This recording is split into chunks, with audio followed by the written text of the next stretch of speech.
ಸಮಸ್ತವಾದ ಉಜ್ಜಯಿನಿಗೆ ಅರಸ ಯಾರೆಂದು ಕೇಳಿದ್ವಿ. ಹಾಗೆಂದುಕೊಳ್ಳವು ಬಹಳಷ್ಟು ಸ್ವಾಮಿ. ವರ್ತಮಾನ ಕಾಲದ ಅಧಿಕಾರಿಯಾದಂತಹ ನಾನು ಸಮಸ್ತ ಉಜ್ಜಯಿನಿಯನ್ನ ಆಳುತ್ತಾ ಇದ್ದೇನೆ.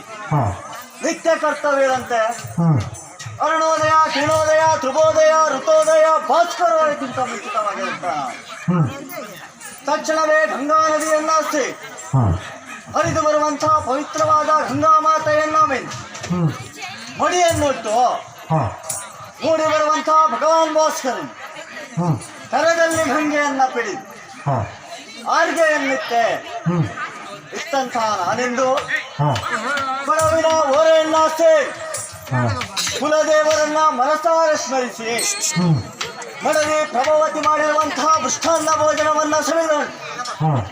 ಅಂಗಾಂಗಕ್ಕೆ ಬೇಕಾದ ಆಭರಣಗಳನ್ನ ತೊಟ್ಟು ಶೃಂಗಾರ ಭರಿತನಾಗಿ ನಟ್ಟಿಯ ಮೇಲೆ ಮುತ್ತಿನ ಕಿರೀಟವನ್ನ ಹೊತ್ತು ಈ ನನ್ನ ಓಲಗ ಚೌಡೆಯನ್ನು ಪ್ರವೇಶ ಮಾಡಿ ನೋಡ್ತಾ ಇದ್ದೇನೆ ಸ್ವಾಮಿ. ಎಲ್ಲಿ ನೋಡಿದರಲ್ಲಿ ರಾಜವಿಕ್ರಮನಿಗೆ ಜಯವಾಗಲಿ ಜಯವಾಗಲಿ ಎಂಬಂತ ನಾಮಘೋಷಗಳು